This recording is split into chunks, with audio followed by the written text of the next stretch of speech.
Lord's voice channel వీక్షిస్తున్న మీ అందరికీ ప్రభు యేసు నామములో శుభాలు.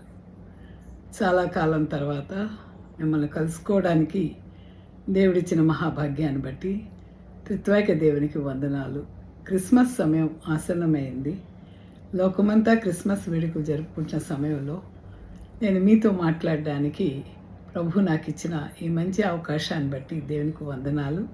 మీరందరూ క్రిస్మస్ ఆనందంలో సంతోషంగా ఉండాలని, మీ కుటుంబాలన్నీ కూడా యేసుక్రీస్తు వారి యొక్క జన్మ మహోత్సవాన్ని తలంచుకుంటూ త్వరలో రాబోతున్న యేసయ్యకు స్వాగతాలు పలుకుతూ సిద్ధపడతారని ప్రభు యేసు నామములో మీ అందరికీ యేసుక్రీస్తు వారి జన్మదిన శుభాకాంక్షలు మీకు అందజేస్తూ ఉన్నాను. యేసుక్రీస్తు వారి శుభములు మీకు అందిస్తూ ఉన్నాను. దేవునికి స్తోత్రం కలుగునుగాక. ఆమేన్.